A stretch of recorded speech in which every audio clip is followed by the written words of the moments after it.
表記、ギリシャ語表記。ラテン語では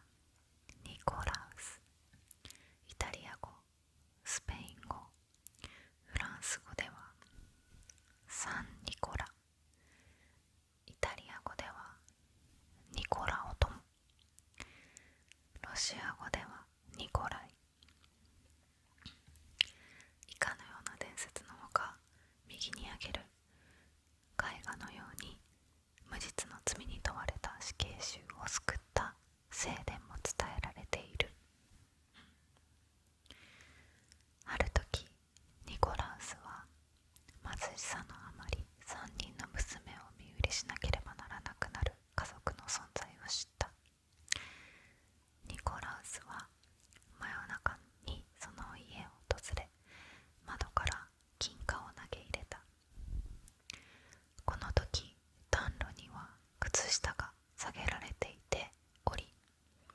金貨はその靴下の中に入ったという。この金貨のおかげで家族は娘の身売りを避けられたという逸話が残されている。この逸話が由来となり、真夜中に入って靴下の中にプレゼントを入れるという今日におけるサンタクロースの伝承が生まれている。また、ニコラウスの以外はイタリア南部の都市であるバーリに移されたとも言われているだそうです。ちょっと飛ばして特徴。常に笑顔の白のトリミングのある赤い服、赤いナイトキャップ姿で白い毛を生やした太り気味の老人の男。なんか悪口みたい。白い大きな袋に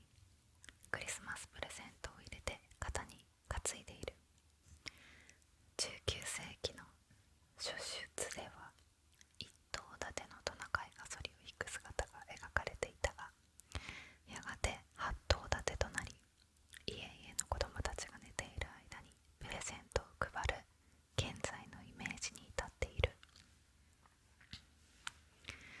欧米諸国などのサンタはフォーフォーフォーと特徴的な笑い声を上げることがある。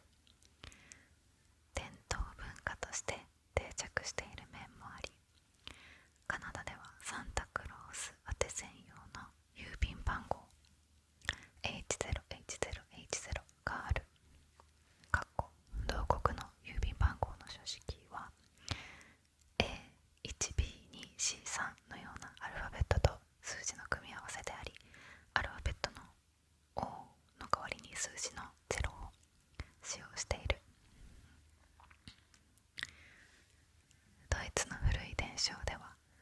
サンタは双子で、一人は紅白の衣装を着ていい子にプレゼントを配り、もう一人は黒と茶色の衣装を着て悪い子にお仕置きをする。容姿、役割ともに日本のナマハゲに似ており、民族学的にも年の瀬に来訪する年神として役割の類似が指摘される。現在ドイツでは聖ニコラウスはシャープとクランプスと呼ばれる2人の怪人を連れて街を練り歩き、いい子にはプレゼントをくれるが、悪い子にはクランプスともに命じてお仕置きをさせる。スペイン、イタリア、ポーランド、メキシコでは